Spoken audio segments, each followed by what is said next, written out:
Welcome, everyone. We have a very special evening planned. We're very fortunate that Swami Sarvapriyananda was able to come. He was invited, most of you know, for a conference on Dharma that takes place tomorrow night. So we grabbed him and asked could he come early and share a little of his time with us tonight. So he was very gracious to do that.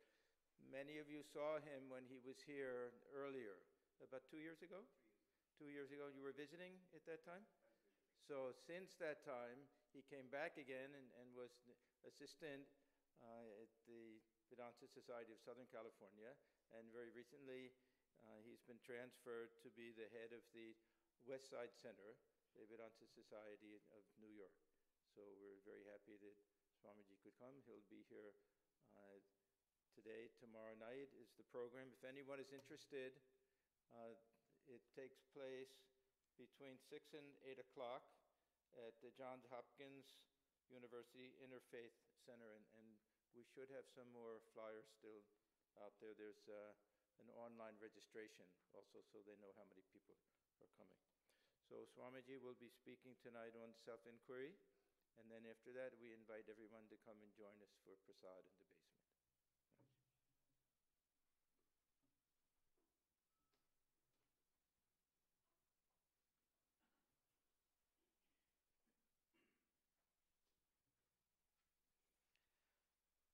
Om asato ma sadgamaya, tamaso ma jyotirgamaya, mrityurma amritam gamaya. Om shanti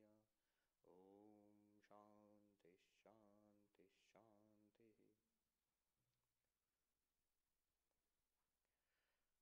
My pranams to revered Maharaj, other revered monks here, and dear devotees. Good evening. It's a pleasure to be back here again after 2 years, and suddenly this opportunity has come to speak with you. So I chose the subject self-enquiry. You see, the context is the human condition itself. We are all haunted by a dream of perfection, perfect happiness, peace, joy, overcoming suffering. We feel it should be possible.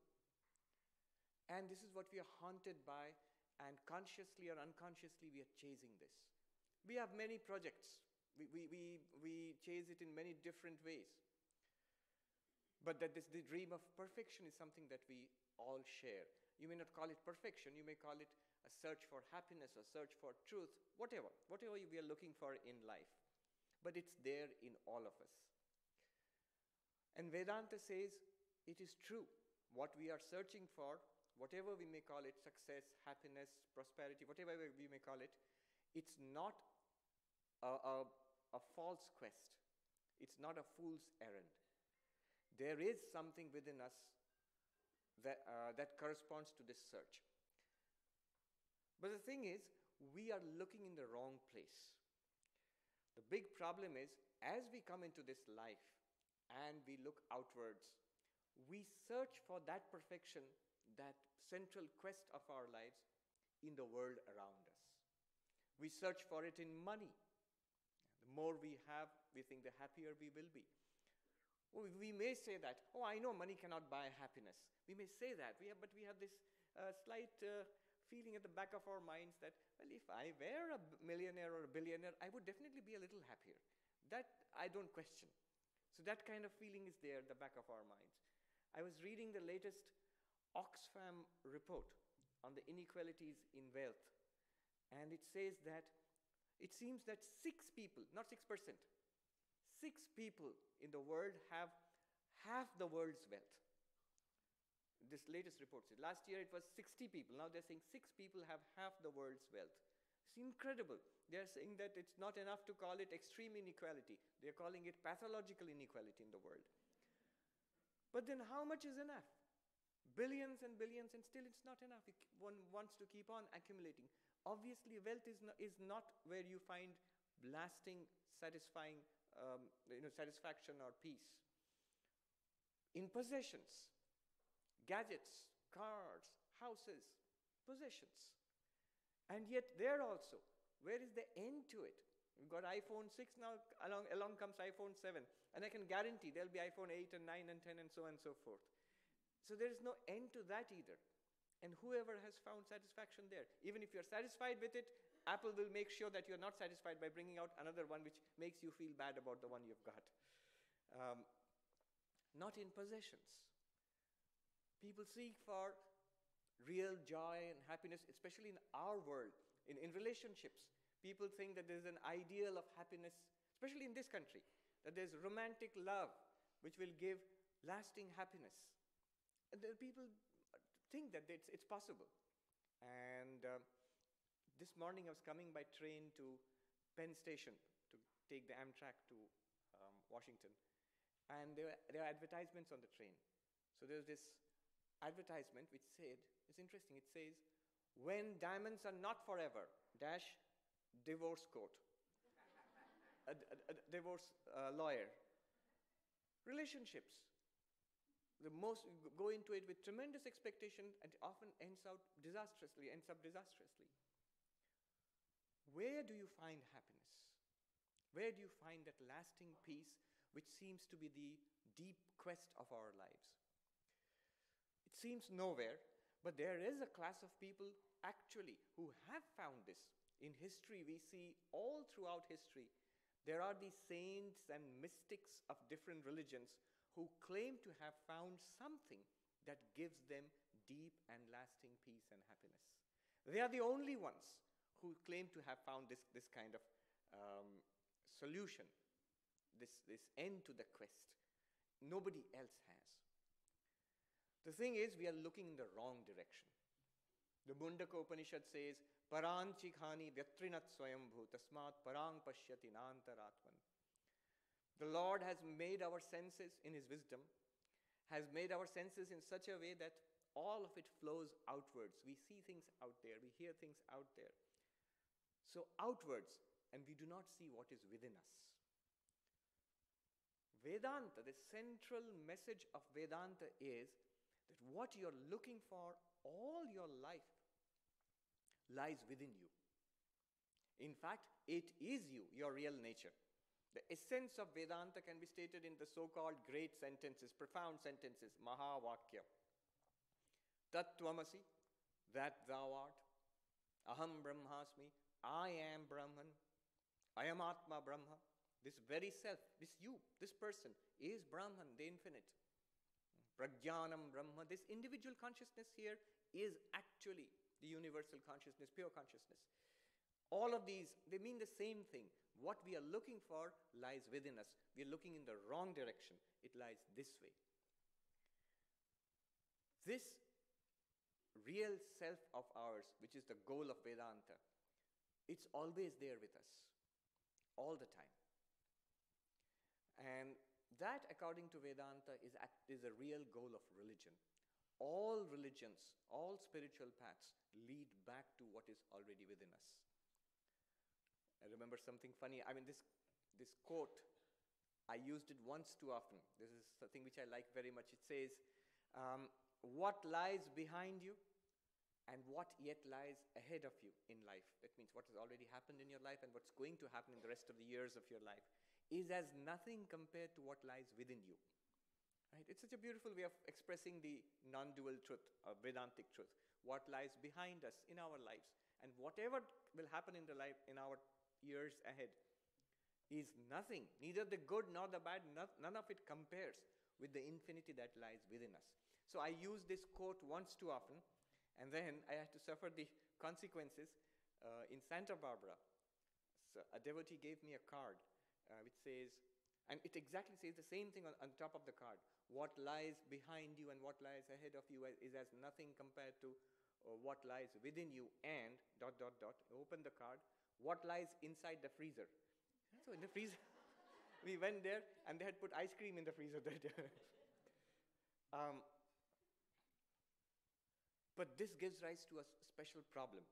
You see, if we say that the ultimate truth sought after by the mystics and saints of all religions, what they have found, is already within us, it creates a special problem. If I say that there exists a God, if you say where? Oh, in heaven. That's all right then.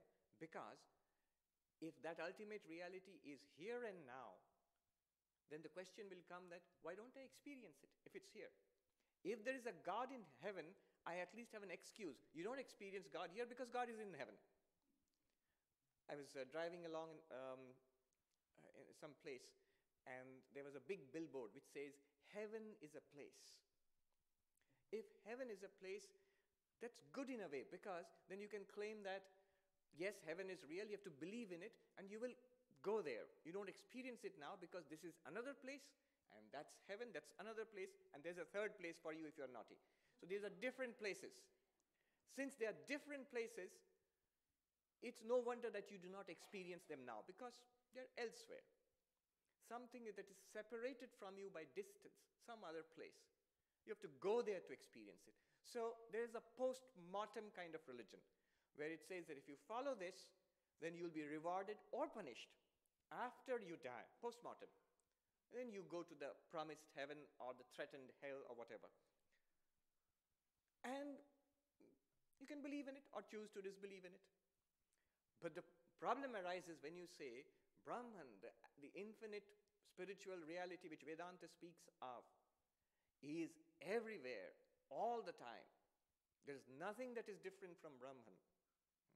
All space, all time, and all objects are pervaded by that Brahman which Vedanta speaks of. Then we are justified in asking this question. If Brahman is everywhere, then Brahman should be here right now. It should be here. Yes. If Brahman is eternal, then Brahman should be right now also. And if nothing is different from Brahman, then this table and you and the chair and this building, none of this should be different from Brahman. But why is it that I do not see Brahman, let alone everywhere? I do not see it anywhere. Let alone all the time. I do not see it anytime. Let alone in all objects. The saints are supposed to see Brahman, God in everything. I don't see it in anything. What's the problem here then? If it's everywhere, all the time, in everything, why do I not experience it? I should be able to experience it. And Vedanta says, so you should. You should be able to experience it, and you will. In fact, the way they explain it is, it's right here, right now, and not different from you. It's your inner spiritual reality. The only thing that keeps us from experiencing that, from seeing it as a reality, is ignorance. It's here, but we do not see it. We do not see it. How is that possible? So, if I say that if you come and search, where is Eva here? And she's here, but you don't know who Eva is. And you look around and you say, where is Eva? And somebody points her out. That's her. And then you say, oh, okay, that's her. Now you've already seen her before this. But what happened now? Somebody supplied the information and you recognized, oh, that's Eva. Did you see somebody new, or did you get new information about what you are already seeing? You got new information. You were introduced to something that you were already seeing. It's already there. The self that Vedanta speaks about, that Brahman is our own inner self. If Brahman is our own inner self, I am right here. It should be right here. It is right here. What we need is somebody to introduce us. Do that. That's Eva thing. That's Brahman. That's what Vedanta does. It introduces us to Brahman in our own experience. To do this, to introduce us to our own spiritual self, Brahman, there's a process. The whole idea is to remove ignorance about our own nature by knowledge about our own nature. Ignorance is removed by knowledge. Avidya is removed by vidya. Ajnana by jnana. But there is a condition here. They say in Vedanta that knowledge can remove ignorance only when the object and locus of knowledge and ignorance are the same. Now, that sounds awfully technical, but it's actually very simple. Ashraya and Vishaya in Sanskrit, they should be the same. What does that mean? What you are ignorant about, What I am ignorant about, my knowledge should be about that. Which simply means if I am ignorant about German, it's no use learning Spanish. I need to learn German. If I'm ignorant about my own self, to remove that ignorance, I need to learn about my own self. And the knowledge and the ignorance should be in the same locus. Knowledge should come where there is ignorance. So my guru's knowledge will not help me. My guru may be enlightened, but that does not help me because the ignorance is not in the guru. Ignorance is here. So the knowledge should come here. The locus, ashraya, the place of ignorance, and the object of ignorance, the knowledge should match that. Simple, actually. How do you do that? You are going to be introduced, here you are introduced to Eva. When they say you're going to be introduced to Brahman, but Brahman is you yourself, your true nature.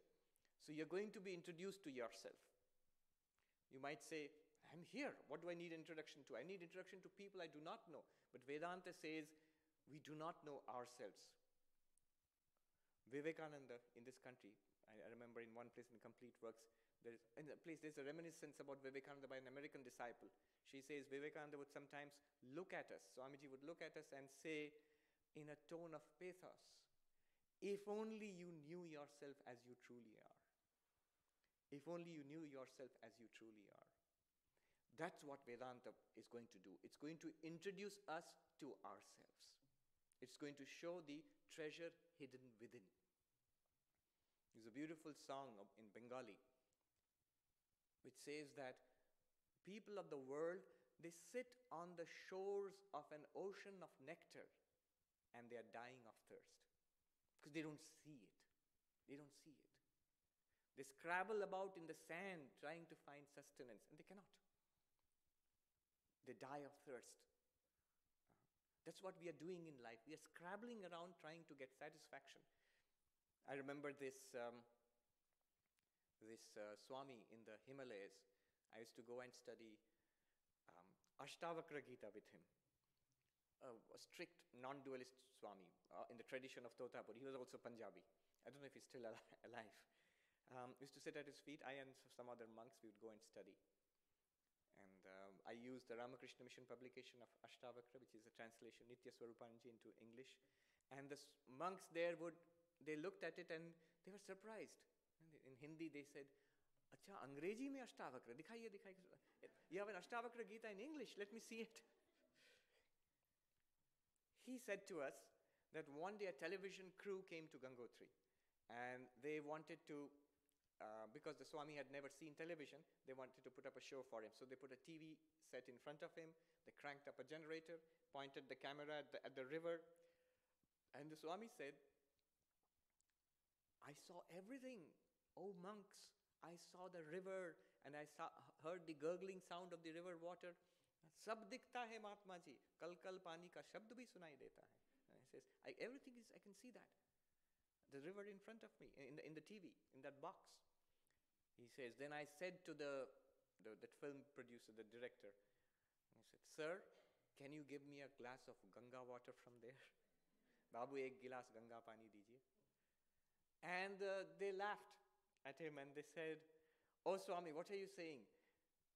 You can see it, but it's not there really. In Hindi, they said, dikhta hai, lekin hai nahi isme kuch. You can see it, you can hear it, but it's not really there. And then that Swami, I can never forget that, he turned upon us with fierce intensity. And he said to us, pointing out the towering mountain peaks around us, glaciers running down. It was summer, so there was no snow there, but it was up there in the towering peaks. They're the true Himalayan giants, 15,000, 20,000 feet around. And the forests and the Ganga below us. And he says to us, "O monks, all of this appears to you. There is nothing here. Ye sab dikhta hai, isme saar kuch nahi hai." Literally, there is no substance here. What he means by substance is, there is no reality to this, what appears to you through the five senses, and there is no satisfaction in this. It will not satisfy your soul. It will not quench the thirst, the eternal thirst that is within us. What we are thirsting for is not out there in the objects of the senses, in the rupa, rasa, gandha, sparsha, shabda, in the sounds, in the smells, in the touch, in the taste, in the sights. It's not there. That substance is not there. Where is that substance? Vedanta says it's you. It's your inner reality. And the process that Vedanta takes us through says what you must do is to see yourself as you truly are. We reply, I know what I am. And Vedanta says you do not know the truth about yourself. The truth about yourself will be revealed. If I do not know the truth about myself, and I want to know the truth about myself, the process is inquiry. In the world also, the government sets up commissions, inquiry commission. What does the commission do? It's supposed to discover the truth. So we must set up a commission about ourselves. Vedanta is that commission about ourselves, which is going to reveal the truth about ourselves. So the central approach of Vedanta, of the Upanishads, I should clarify, I mean Advaita Vedanta, is the method of self-enquiry. It's an inquiry by ourselves into ourselves with the help of Vedanta. There are different processes, very interesting methods which are set out by Vedanta. This is the path of inquiry, Vichara Marga. There are different processes. We all heard about them. The method of the 3 states of the mind, waking, dreaming, and deep sleep. You inquire into that. Or the 5 levels of the 5, I would say, layers of the human personality. The Annamaya Kosha, the food sheath, and the Pranamaya Kosha, the vital sheath, the Manomaya Kosha, the mental sheath, the Vijnanamaya, the intellect sheath of the intellect, and the Anandamaya, the bliss sheath, and investigate that. That's one way. That's another process. And there's another process, this method of the seer and the seen, Drig Drishya Viveka. What I propose to do here this evening is, let's follow one of these processes just for a while and see what we can discover. The idea is to get a taste of self-enquiry, the Vedantic self-enquiry. And maybe for a lucky few, you might walk out enlightened. But at the very least, we get a sense of how Vedanta approaches this problem. It's a very simple method, but you'll have to walk with me through this method. And it's a journey within yourself.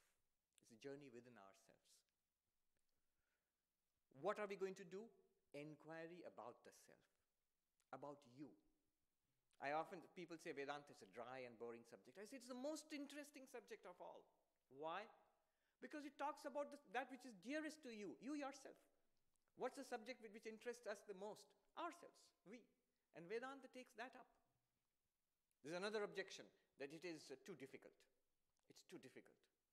We are not qualified. Vedanta sets out a long list of qualifications for those who would walk on this path. The razor's edge, Kshurasya Dhara, Viveka, Vairagya, Shamadamadi, Shat Sampatti, Mumukshutvam. If you listen to those qualifications, you feel like shutting the book and saying goodbye, thank you. But I heard this very interesting quote of Ramana Maharshi, the great Advaitin, the sage of Arunachala. Somebody asked him, am I qualified for Advaitic inquiry? Am I qualified for that? Because Ramana Maharshi would prescribe that who am I inquiry. And he said, did you say I, the vertical I. Am I qualified? If you said I, you are qualified. You have got an I. And you can inquire, who am I? So that way we are all qualified. Of course, everybody is preeminently qualified. Let's take up one method, one process, and see where it takes us. The process I've selected is the simplest and one of the most direct and most powerful processes. It is the method of the seer and the seen, Drig Drishya Viveka. It's one of my favorite approaches, but I've done it so many times, people have sort of identified me with it. But anyway, it's very simple and direct. Who am I? In every experience, I know that I am the subject of the experience. I am that which experiences. And everything else is an object of experience, I am experiencing it. So in every experience, I am the seer, and what I experience is the seen. Seer and seen. So whatever is the seer is me, and what is the seen is different from me. It's something very simple.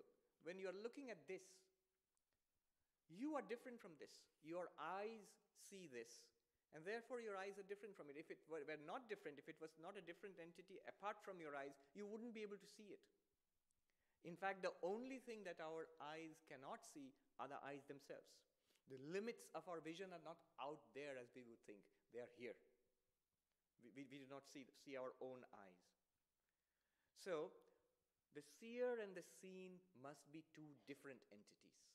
This is what we must hold on to. This is the operating principle with which we will work this evening. The seer and the seen must be two different entities. Now, the very first verse of this little book called Rigdrishya Viveka is a very powerful verse. It takes us to the entire process. It's complete in itself. It'll take you to that inner self which Vedanta speaks about. And the journey is completed in 4 stages. Stage 1. And it's very simple, step by step. And in fact, for the first 2 steps, you will just say, yes, go on. We know all this. From the known to the unknown, something that's very common. From there, in little baby steps, till suddenly you say, wait, back up. What did you just say? First step, very simple.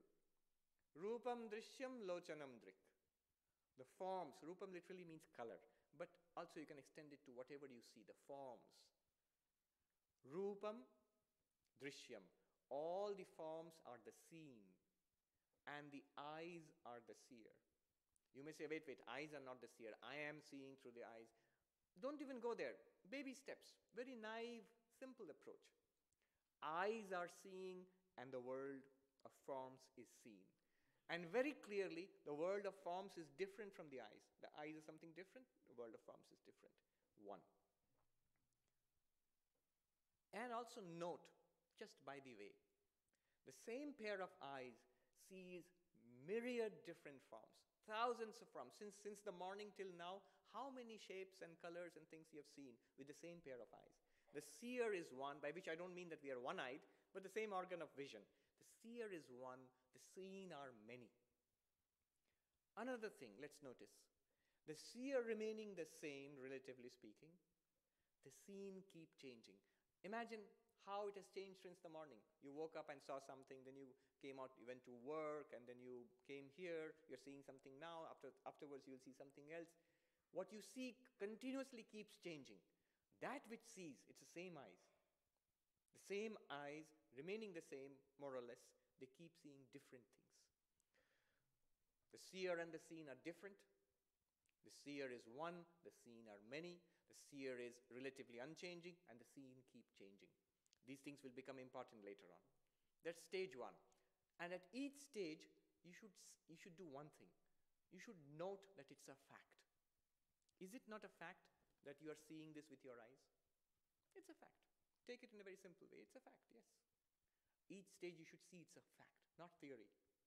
Not something to be realized by the grace of God. That you are seeing this with your eyes, is it something to be realized by the grace of God? No, it's a fact. You're impatient. Go on, we know this. Second stage.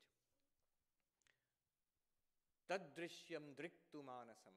The eyes themselves are objects of our experience. My eyes are open. I can't keep my eyes open. He's boring me so much. I need glasses, or I can see perfectly well. What is happening with my eyes, I know. How do I know? With my mind. I can think about it. I understand. Not only the eyes, ears, and the whole body, in fact. I understand everything about my eyes and the rest of this biological system with my mind. So the eyes and the rest of this is the seen, and the mind is the seer. Eyes are the seen, and the mind is the seer. Seer and seen are different. They're two different entities. And here again, is it a fact? True, yes. The mind, whatever it is clearly different from the eyes. The eyes are right here, and there's a clear biological system which can be described, which seems to be quite different from the mind which is experiencing the eyes. So the seer and the seen are different. Not only that, The various sensory systems, the eyes, ears, and all of them are experienced by one common mind, the internal organ, antakarana, which experiences all the different sensory systems. Not only that, they're all changing. At one time I could see perfectly well, 20/20 vision. Now I need glasses. Who understood that? The same mind. So the different conditions of the body and sensory system are understood by the same mind. Is it a fact? Yes. Note that it's a fact, that it's a fact of your life. You don't need Vedanta to understand this. The next stage, the third stage, is where things get interesting. We are doing self-enquiry. We are going deeper and deeper to find you. How will we find you? In this process, you are the seer, the real seer. The eyes, which were the seer for the world, have now themselves become the seen, and the mind is the seer. And what about the world? Still the seen. Mind, through the eyes, sees the world. The mind sees the eyes. Sees the eyes means experiences, understands, knows the conditions of the eyes. Simple. The mind itself. Drishyadhivrittaya sakshi. The third stage. The conditions of the mind, thoughts, feelings, emotions, perceptions, memories, all these are experienced. That I am sad or I am happy. I know this. Who else would know it if I don't? I understand what he is saying. I do not understand what he is saying. The intellect, the functioning of the intellect, I clearly experience it. We have all had the experience of struggling with a math problem which we cannot crack. When school days, I don't get it. I'm not getting it. And then we crack it. And then we feel, oh, I got it right now. See, from the intellect shifted from not understanding to understanding. And clearly I experienced it. That school child experienced it. The shift in the intellect. I cannot remember something. I'm trying to recall. Then I recall it. That state of not recalling and then recalling, both I experienced.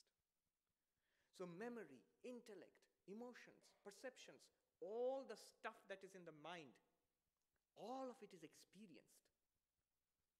What or who is experiencing the mind? That which experiences the mind, you cannot deny that the contents of our minds are experienced. If they're experienced, the mind itself becomes the seen. And there must be a seer of the mind. Right? Let's call that the seer of the mind the witness, because it witnesses the changing mind. It calls it the sakshi. And remember, the witness, the seer of the mind and the mind must be different. Yes, they cannot be the same, because seer and the seen are two different entities. And there will be questions. Isn't it the mind observing the mind? And I'll let you work out those questions. If you cannot, you ask me, I'll give you clear instances where you can see clearly it's not the mind. It's something else apart from the mind. Of course, Vedanta is going to say it is consciousness, pure consciousness, which illumines the contents, the movements of the mind. Sakshi, that must be separate. The seer must be separate from the mind. Not only that, all the contents of the mind, all the thoughts, feelings, emotions, memories that we have had throughout the day and throughout our lives have been illumined by that one witness. And the mind continuously changes throughout the day. So many thoughts, feelings come up. It's the unchanging witness which witnesses the changing contents of the mind. So one seer illumining the mind, unchanging, and the many contents of the mind, they become the seen. Seer and seen are different. Here we come to something interesting. You are not the mind. You are the witness of the mind. This is something that most of us, we do not think that way. We mostly mature, educated, adult people, we identify ourselves with our minds. We feel we are this person inside a body. We say, I am the body, or it's my body sometimes. But we generally identify ourselves with our minds. That's what we call our personality. That's what we call our me, my I. This is me. It contains our little biological tale, the story of my life. That's all part of the mind, memory. This is who I am. This is what we think. That's my personality. But Vedanta says it cannot be you. Why? Because you are always the seer. In every experience, you must be the experiencer. And the mind is something that is experienced. Clearly, you cannot be the mind. You must be something apart from the mind. You don't feel the mind is experiencing you. You experience the thoughts. Then the whole human personality is very interesting. The word personality, I discovered, comes from the Greek persone, which means a mask. You see, it seems in ancient Greece, in theaters, there was no sound system there. So the players, the actors had to go out into the amphitheater and hold up big masks about their role, whichever role they're playing, and then recite the lines, and then come back, change the mask and take it out and hold it there and recite the lines. Those masks were called personae. In fact, the word personality has come from that. It literally means a mask. It's not who you are. You are not the person you think you. You're not even a person. You are the consciousness, unchanging, pure consciousness, shining upon this person, the little person, and enabling the person to exist and function. That's the radical conclusion that Vedanta gives. Not so radical, actually. I've been looking at different problems and discussions which are coming up in consciousness studies. And they are having a big problem dealing with what is called the hard problem of consciousness. That how is it possible for a completely physical system, this body is a physical system, and what lies within it is also a physical system. How is it possible for a material physical system like this to generate a subjective first-person experience? You see, when you look at this, what we can find from outside, a scientist can find, is some neurons firing in your brain. That much they can find. But your experience is not of neurons firing in your brain. You experience a piece of paper shining in the light here. You experience the color pink here. That's what you experience. You don't see neurons firing in the brain. Externally one thing, internally there is a first-person experience. I often give the example of, in California we have this Google car, a car which drives itself. There are computers which drive it. There's a lot of discussion going on about that. So when you're driving along and this Google car pulls along next to you and you look, there's nobody in the driver's seat. There is actually, nowadays there is, but that guy is not driving. He keeps his hands off from the steering. So when you are driving, there is such a thing as a feeling of driving. There are sights, sounds, decisions to be made continuously. You are experiencing all of that in real time. A vivid inner movie in multiple dimensions. Sound, sight, smell, touch, feel, thoughts. None of that is there in the Google car. Even Google's best computer engineers would never dare claim that the computer is having a first-person inner life. No, they don't. But externally, that car does exactly what you are doing, and maybe better. They claim it drives a car better than a human driver. This difference, consciousness studies has no handle on it. How do you explain it? That is what, you see, that is the inner experience, the witness within our minds. Through the mind, sense organs. Through the mind and the sense organs, the body experiences the world. That is what we really are. Now the question will come, can I not experience that witness then? Here, let me tell you one thing. I said at every stage, check to see whether it's a fact. Your eyes are the seer, this is the seen. Is it a fact or not? Most people will say, yes, it's a fact. They'll nod their heads.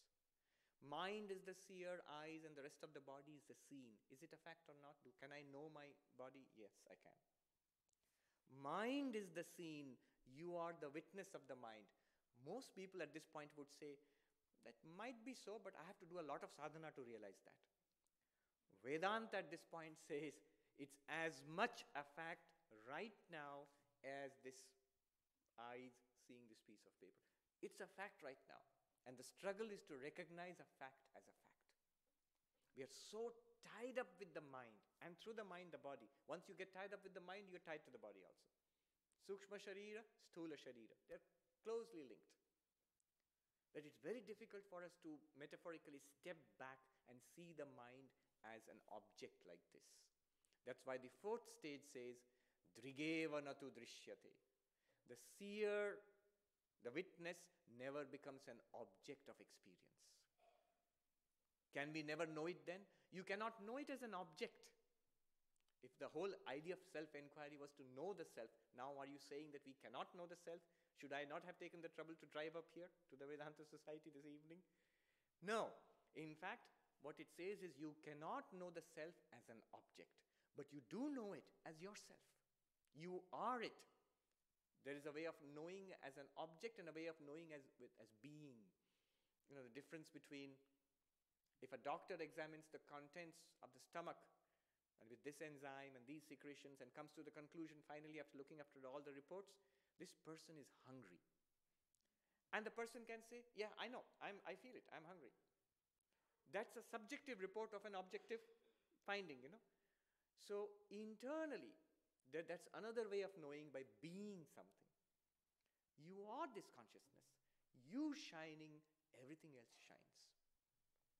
Tameva bhantam anubhati sarvam. You, that consciousness shining, your mind shines, irradiated with that consciousness which you are. Your mind shining, the sense organs light up. Sense organs shining, the world is revealed to you. You use this body to interact with the world. And yet, you are not the body no more than you are the car which you drive. You are not even the mind no more than you are the computer which you use. You can compare the mind to an app or a series of apps, set of apps which you deploy. You are not it. It's a tremendous, once we begin to get a hint of what they are saying, the first experience is of great relief and freedom. We are free of it. I exist when the mind is thinking, and I also exist when the mind is not thinking. I am the same all throughout. The mind changes. The body is mortal. That witness consciousness is unchanging, immortal. This is the conclusion of Vedanta. Not only that shining, everything else shines. And this is tasya bhasa sarvamidam vibhati. By its light everything is lit up here. Do you know, every day we sing, in the evening prayers, we sing to Sri Ramakrishna. Often we sing along, I'm being devotional. That's not Vedanta. What are you singing? Have you noticed? Jyoti ra jyoti ujala ridikandar. The light of lights shining in the cave. There's a cave of the heart. Shankaracharya says cave of the heart is buddhi guha. It's the cave of the intellect.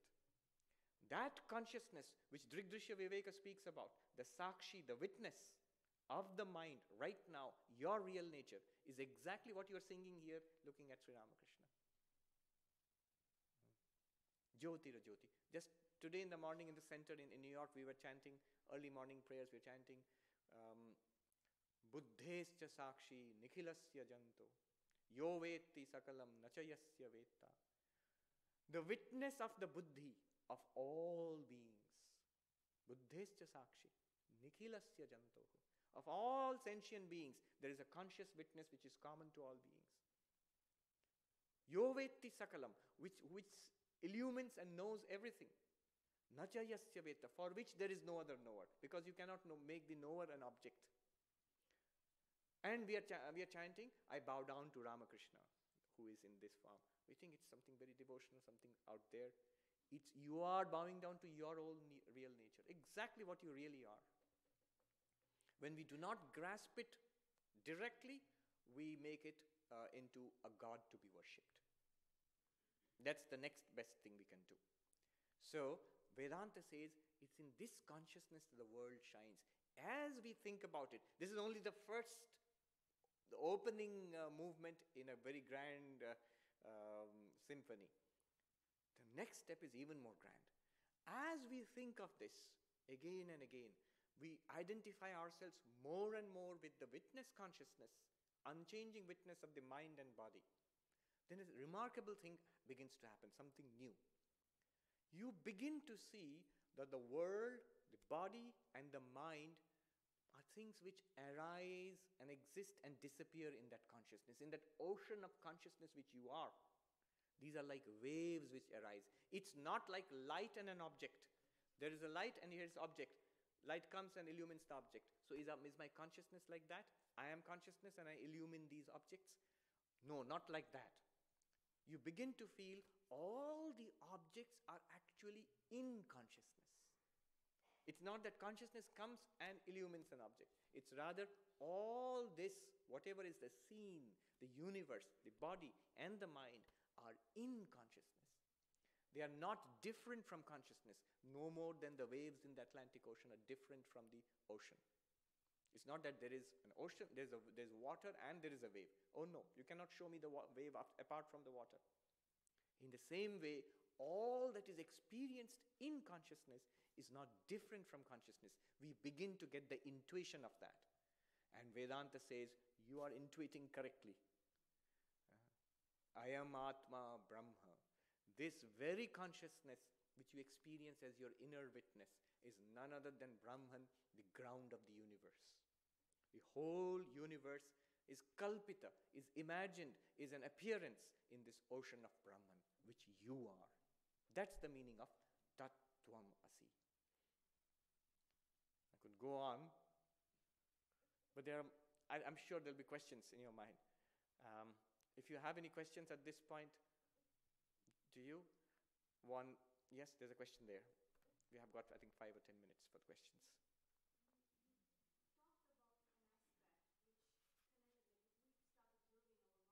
Yes.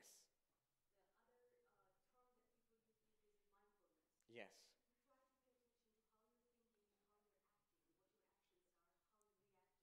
Yes.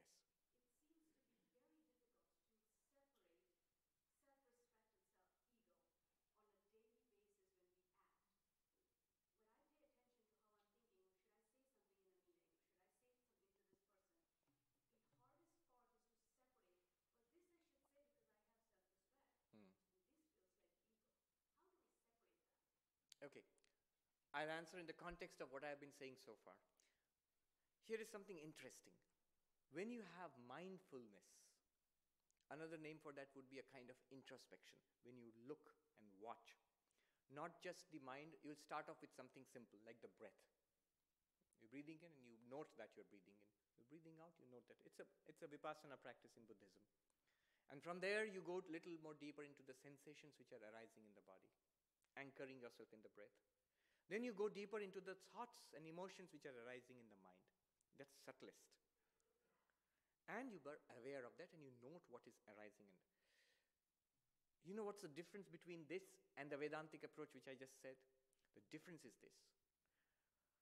There you are aware of what is arising, what exists in the mind, in your awareness, and what subsides again. That's all you are aware of, and you are mindful.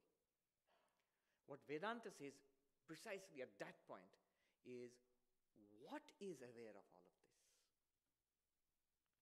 Vedanta, in that meditation, you are interested in the contents which arise and subside in your awareness. Vedanta is interested in the awareness itself. Right? What am I thinking of now? What's in my mind now? Mindfulness. What is aware of the contents of my mind now? Vedanta. Okay? Now to answer your specific question, how do I distinguish between what's, for example, self-respect and ego? Am I being egotistic or am I protecting my self-respect? From the highest standpoint, from the Vedantic standpoint, I am not the ego. That's the first thing we must understand. That's the central point. Why am I so worried and concerned about the ego is because I think I am the ego. Who am I? I. The word I, that's who I am. But the ego is just a function of the mind. Abhimanatmika vritti, ahankara. That is abhimanatmika, which appropriates to itself all other functions of the mind and body. I am speaking. Speaking is happening in the body with the help of the mind. And what does the ego do? I am speaking. You see, I am listening. Listening is happening there. And what does the ego do? I am listening. It appropriates to itself. It steals something that does not belong to itself. You are not even the ego. Did you notice what I said? The little personality is a mask. What does the ego identify itself with? With the mind, with the body, with the story of your life. That's what the ego says it is. All of that is witnessed by the unchanging consciousness which you truly are. The moment we do that, we take a step back from the ego. Then the ego becomes an object like this. You're no longer afraid. You're no longer overprotective about the ego. The ego becomes much weaker. It relaxes its hold. Have you noticed we all sing Chidananda Rupaha Shivoham Shivo. I am bliss, I am consciousness, I am the nature of Shiva. But Do you know the first line which you sing? Mano buddhi ahankara chittani naham. I am not the mind, I am not the intellect, I am not the memory, I am not the ahankara. What a apparently contradictory thing to say. I am not the I. Ahankara means I, ego. I am not I. What does it mean? Isn't it self-contradictory? It's not. You are the witness of the I. When you know yourself that way, the ego loosens its hold upon you. Then you can actually judge whether I am being egotistic or is it genuine self-respect. Right? And you can afford to be humble without any fear. Truly saintly people, they are the most humble of people. They have the greatest amount of real humility, without any kind of sense of inferiority. Very relaxed, very sweet, full of humility. Because they do not that little person is not the whole identity. They are one with the entire universe, or the entire universe is one with them. Question.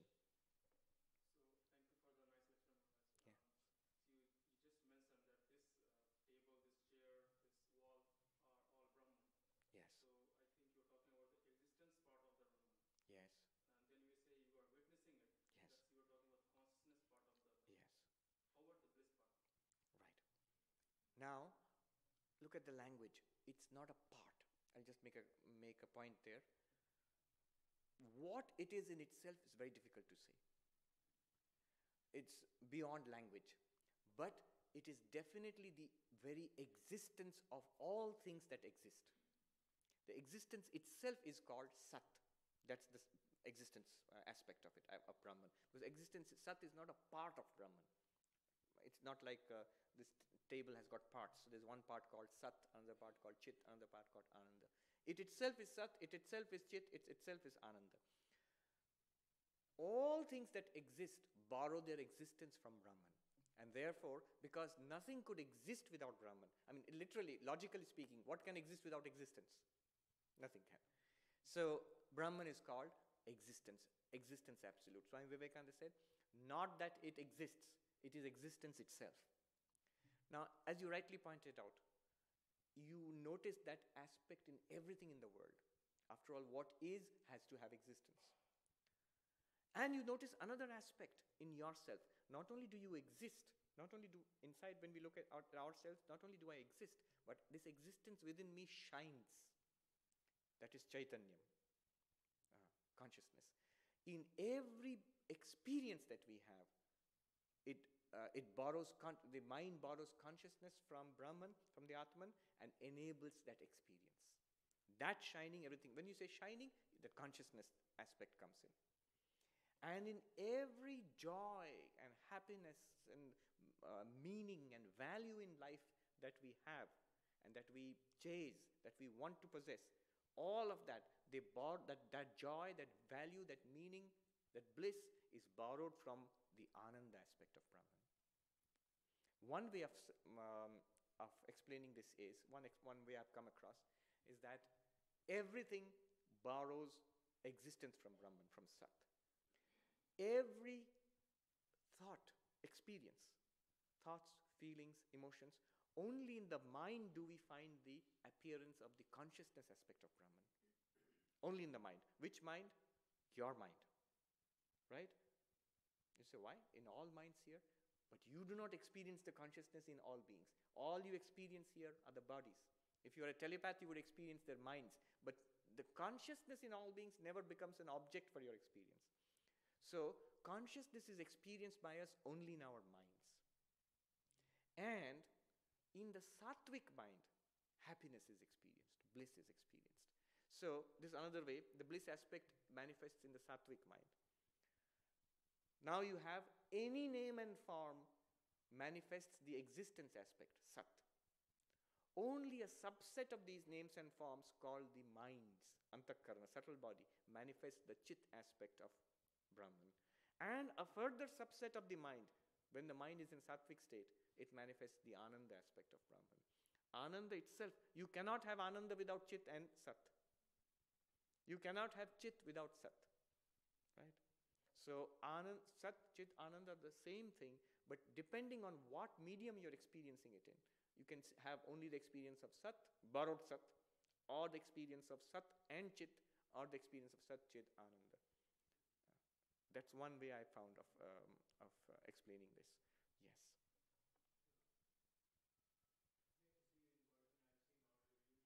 Uh-oh. Yes.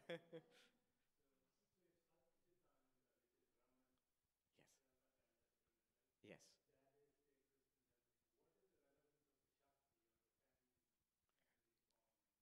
Yes. Now, so he's asking is, then what is the relevance of the Shakti? In Advaita Vedanta, they are very minimalistic. The first thing that we learn about Advaita Vedanta in our textbook, Vedanta Sara, one line which we memorize, the whole takeaway from that book is one sentence. Vastu Satchidanandam Advayam Brahma Ajnanadi Sakala Jada Samuha Avastu. The reality is only Sat Chid Ananda, non-dual Brahman. Starting from Ajnana, which is the word they use for Maya, Shakti and all of that. Starting from that, and all of its products are not real in themselves. They borrow reality from Brahman. So in non-dual Vedanta, Shakti or Maya in itself is something that depends on Brahman for its existence and manifestation. And yet, you cannot deny it. If you have to explain why that absolute existence, bliss and consciousness absolute manifests in all these forms, you cannot explain it in itself. So something is there which leads to this kind of manifestation. When you give stress on that something, then Shakti becomes important. Then then Advaita goes into Shakta Advaita, into, say, for example, Kashmir Shaivism, all the other nearly non-dualistic philosophies, I would say. They're all classified as non-dualistic, but they are not exactly the same as Shankara Advaita. So there more and more importance is given to the Shakti, the manifestation aspect. Yeah. Yes.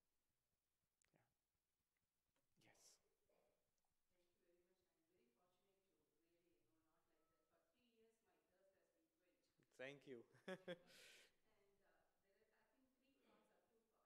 3 parts or 2 parts. The witness, is it the consciousness or it is the consciousness illumined by the Brahman, which is the present in everything? That is the first part. And second, you said Brahman, the consciousness which is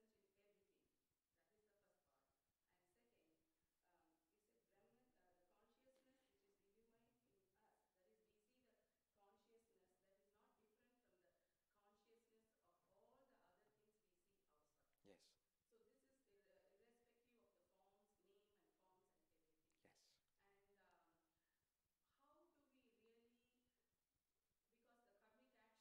the interaction, relationships, are they manipulated by this extent of consciousness, or they are not affected? It is only our Maya, it puts the relation.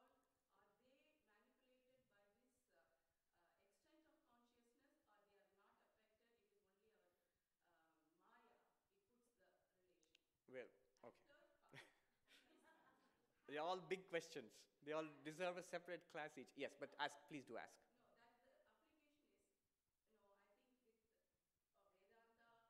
no, that the application is, I think with Vedanta or your lectures or maybe other part or self-enquiry, everything, having got the knowledge, like once to realize we are not this body, we are not this mind, we are something else which is universal, which is exist in the stone, tree, everything. Having got the knowledge, how is it we can be guided by that in everyday, our action, our life? I think that is the most important question. Yes. First of all, the question about consciousness, the part 1 of the question. One way is not to get caught up in terms. Because what I'm calling consciousness is, if you read some of the other Neo-Vedanta teachers, for example, Nisargadatta uses a completely different terminology. So he uses awareness for what I'm calling consciousness. The Sanskrit terms are more precise. Chaitanyam, Sat, Chit, Ananda. So I'll give you one way of a very clear approach. Vedanta always cleaves closely to our experience. In your experience right now, if you want to trace yourself back to the pure consciousness, which is your real nature, which is you actually, there's a definition which goes like this. What is Chaitanyam, pure consciousness? Anidam Chaitanyam, not this consciousness. In our experience, whatever you can say, this table, this body, this breath, this thought, none of that is you. None of that is consciousness. That's an object of consciousness. This thought, this Vedantic idea of Sakshi, also this, right? When you use just this definition, which is also something in the buddhi itself, use it to step back and back towards yourself. That points you towards pure consciousness. You can use any term. You can call it pure consciousness, the pure subject, Atman, Purusha, whatever you want to call it. That's the answer to the first part of your question. And this consciousness is common to everything. You see, common to everything also. When you say pure consciousness is all-pervading, actually what you are doing is you're bringing in the concept of space. And from the point of view of space, you are saying pure consciousness is all-pervading. Even space is something that is imagined in consciousness. So in one sense, is pure consciousness all-pervading from the point of view of space? Yes. When you say pure consciousness is eternal, again you're bringing in the concept of time. And then you're saying that pure consciousness is eternal. And when you say pure consciousness is in everything, you're bringing in the concept of everything. Right? And it's there for everything. So in Sanskrit, it's more precise. Desha, Kala, Vastu. The moment you bring in Desha, you have to say pure consciousness, Chaitanyam is Sarvavyapi. When you bring in time, Kala, you have to say pure consciousness is Nityam. And when you bring in Vastu, objects, people, things, the universe, you have to say pure consciousness is not different from it's common to everything. But in itself, pure consciousness is beyond being all-pervasive, eternal, or even being common to everything. This pure consciousness being in everything, in Gita it's there, 13th chapter. Kshetragyam chapi mam vidhi sarva kshetreshu bharata. Krishna says to Arjuna, know me alone to be the knower in all beings, in everybody. That which says I, which knows, which mistakes itself to be an individual sentient being, is in reality me, not different from God. In that sense alone, aham brahmasmi. Our real nature is Brahman in that sense alone. The third question is the most important. It's Vivekananda clearly put it. Each soul is potentially divine, and the goal of religion is to manifest this divinity. I always thought, why did he not say to know this divinity? It's not enough to know it. It should be manifested. He says, Vivekananda says, my goal in life can be put in a few words. Mission in life can be put in a few words. To preach unto mankind their inner divinity, and how to make it manifest in every movement of life, in our thoughts, in our speech, in our day-to-day actions, in our living. How can this light shine through this through life? That's a great teaching of the Ramakrishna Vivekananda tradition. Not just to keep it there. If one has a strong conviction, if one has a strong insight, it will manifest. But if you make a deliberate attempt to manifest it, then it becomes more effective. Our lives become blessed. It has to be worked out at the level of thought, at the level of understanding, at the level of feeling. Oneness. I am one with everybody. You and I and all of us are actually one reality. Literally, absolutely, in a literal sense. How will that affect our ethics? How will that affect our behavior towards others?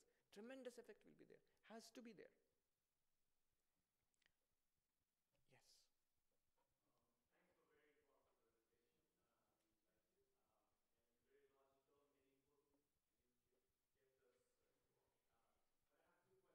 Yes.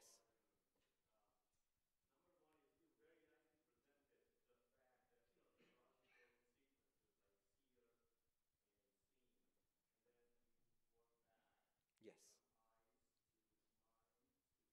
Yes.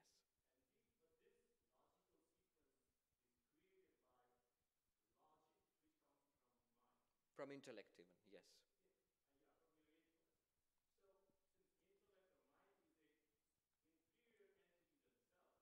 Yes.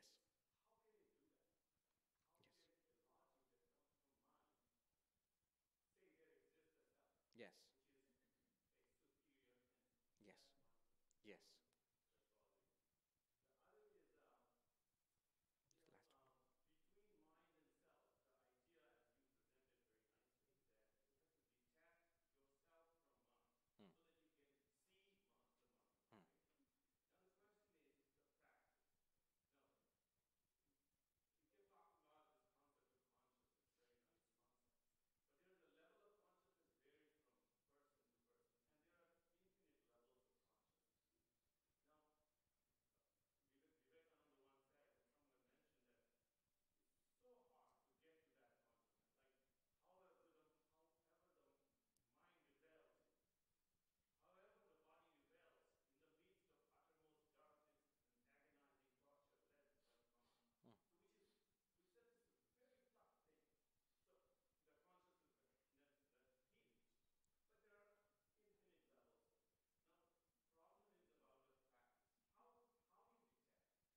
Yes. Right, right. Okay, these are the two questions. These are the last questions because we are, and Sri Ramakrishna said, "Khali pete dharma hai na." So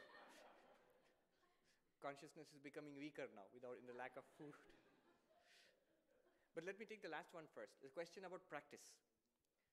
Many people ask, "Oh, it's wonderful. I get what you're talking about, Swami, but now what do I do?" That is where the entirety of sadhana comes in. You see, because directly to do that, it's so enormously difficult. When you actually seriously try to even grasp what it is, it becomes very difficult. That's why the enormous range of sadhana start with the most external. Our behavior, our actions, convert karma into karma yoga. You see, when you're trying to detach yourself from this little personality, all work now should be done for something greater than this little personality. You can relate all the sadhana back to Advaita. You can see how it works. Bhakti yoga, of the nature of I want the world. Divert this I want towards God. I want God. Same I want. Bhakti yoga. Raja yoga. All this theory seems theoretical because the mind cannot absorb it. In one place in the gospel, Advaita is being discussed. And Sri Ramakrishna listens carefully and he makes one comment. Kothagulo to bhalo, dharana hawa chai. The words are good. It should be assimilated. It cannot be assimilated because the mind is not ready to assimilate it. Deep meditation, consistent meditation, complete calmness of the mind is required to get that clarity. What we require is more than understanding, the clarity. We have understood. It's not that we have not understood. It should become a real thing for us. That's why I said, can I give a tick mark? It's a fact. That much clarity should come. So sadhana, all these sadhanas are the great aids towards this clarity. Now your first question was, how can the mind, the intellect which is an inferior entity, reveal the Atman which is superior? The answer is it cannot. Then you say, what are you doing then all this time? What we were doing is knowledge, which is a function of the intellect, removing ignorance, which is in the intellect. Remember how I started? Locus and object of ignorance and knowledge must be the same. Where is ignorance? Is it in the body? No. Is it in Atman or Brahman? No. Ignorance is in the individual intellect. Where is knowledge required? Not in Atman. It's required in the intellect, in the mind, in this psychophysical being. We must manifest that knowledge. That removes the ignorance. In fact, Shankaracharya says at one point, you do not need sadhana, knowledge and all that to become Brahman. You are that already. All you need it is to remove ignorance. Every kind of spiritual practice, including the highest Advaita, removes ignorance only. It removes, wind cannot take you to the moon. The wind can only blow away the clouds. The wind is here in the atmosphere, the clouds are here in the atmosphere, the wind removes the clouds, the moon is always shining. That's what knowledge does to us. It's not that the intellect reveals the Atman, rather the Atman reveals the intellect. That's why again and again it is said, the intellect cannot grasp the Atman. The clarity comes, the intellect becomes an object to the Atman. That comes. We are not trying to grasp the Atman. They say in Advaita Vedanta, never try to understand yourself as Brahman. You cannot. Try to see rather that I am not the body, not the mind. What I think of myself as, that I am not, that clarity should come. Automatically you will realize there's something separate from this. Okay, good questions. Very good. Thank you very much. Thank you. Thank you.